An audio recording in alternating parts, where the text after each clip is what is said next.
कैलाश पर्वत पर एक दिन सुबह का समय था। हिमालय की बर्फीली चोटियों पर हल्की धूप पड़ रही थी। भगवान शिव ध्यान में लीन थे। पास में मां पार्वती घर के कामों में व्यस्त थीं। नंदी इधर उधर घूम रहा था। कुछ देर बाद पार्वती जी ने देखा घर में अन्न बहुत कम बचा है। उन्होंने गहरी सांस ली और शिव जी के पास आईं। स्वामी, उन्होंने कहा, आप संसार को ज्ञान देते हो, लेकिन घर में भी कुछ जिम्मेदारी होती है। शिव जी ने आंखें खोलीं, मुस्कुराए। देवी, सब माया है। पार्वती तुरंत बोली, माया ठीक है, लेकिन बच्चों को भूख भी लगती है। नंदी चुपचाप मुस्कुरा रहा था। पार्वती बोली, इस बार कुछ ऐसा काम करो जिससे घर में अन्न आए।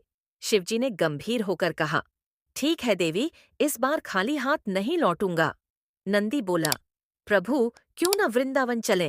वहां भगवान कृष्ण रहते हैं, बड़े चतुर हैं, कुछ न कुछ उपाय बता देंगे। शिवजी ने हंसकर डमरू उठाया। चलो नंदी।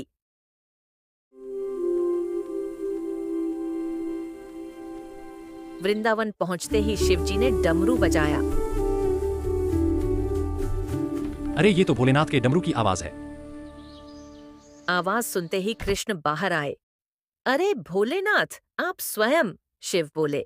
देवी ने कहा है कुछ कमा कर लाओ, सोचा तुम्हारे साथ व्यापार कर लूं। कृष्ण मुस्कुराए। ठीक है, लेकिन शर्त है, जो भी बेचेंगे उसका लाभ मैं तय करूंगा। भोलेनाथ बोले, मंजूर। कृष्ण बोले, आज हम मिट्टी के घड़े बेचते हैं। शिव जी ने अपने हाथों से सुंदर घड़े बनाए।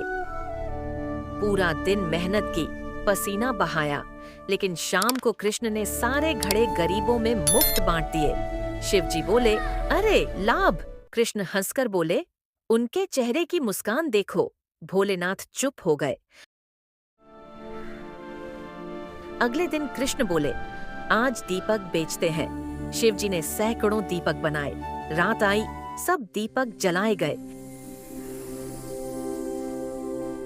लेकिन कृष्ण ने पैसे फिर मंदिर में दान कर दिए।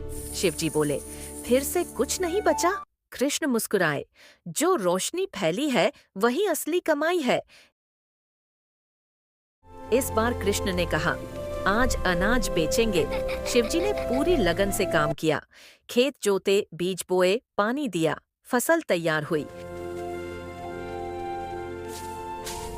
लेकिन कृष्ण ने अनाज का आधा हिस्सा गरीबों में बांट दिया। शिवजी थोड़ा गंभीर हो गए। मैं घर क्या लेकर जाऊं? कृष्ण पास आए, कंधे पर हाथ रखा। भोलेनाथ, आप तो त्याग के देव हो, आपका काम बांटना है, जोड़ना नहीं। शिवजी खाली हाथ लौटे। पार्वती ने देखा, स्वामी, इस बार क्या लाए? शिव बोले, कुछ नहीं, लेकिन बहुत कुछ। उन्होंने सारी कथा सुनाई। पार्वती मुस्कुराई। आपने धन नहीं कमाया, पुण्य कमाया है।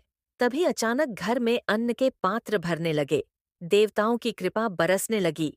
नंदी खुशी से उछल पड़ा। तभी कृष्ण प्रकट हुए और बोले, जहां नीयत सच्ची हो वहां घर खाली नहीं रहता। जो बांटता है वही सबसे धनी होता है। पार्वती बोली, स्वामी, आज समझ आया, घर सिर्फ धन से नहीं, भाव से चलता है। शिव मुस्कुराए। और मुझे समझ आया कि जिम्मेदारी ध्यान से बड़ी होती है। ये तो समझ गए, अब आपकी बारी है। तो वीडियो अच्छी लगी हो तो लाइक करें और चैनल को सब्सक्राइब करें। हर हर महादेव।